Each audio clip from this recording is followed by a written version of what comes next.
आणि यानंतर एक महत्त्वाची आणि मोठी बातमी आपण बघूया। मुंबईमध्ये रात्रभर पावसाची संततधार सुरूच आहे। मध्य मुंबईमध्ये ठिकठिकाणी यामुळे आता पाणी साचायला सुरुवात झालेली आहे।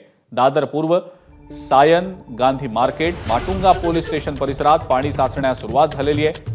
तर दुसरीकडे कल्याण, डोंबिवली आणि नवी मुंबई परिसरात सुद्धा पावसाची दमदार बॅटिंग सध्या सुरू आहे।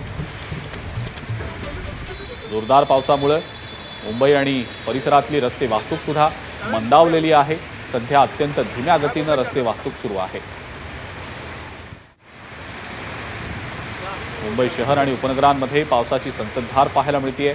सोबतच कल्याण, डोंबिवली आणि नवी मुंबई परिसरात सुद्धा पावसाचा जोर सध्या दिसतो आहे। ठाणे जिल्ह्यात सुद्धा संततधार पाऊस सुरूच आहे। मध्य मुंबईमध्ये खास करून पावसाचा जोर जास्त आहे। मध्य मुंबईतल्या अनेक सखल भागांमध्ये पाणी साचायला सुरुवात झाली आहे। एबीपी माझा, उघडा डोळे बघा नीट।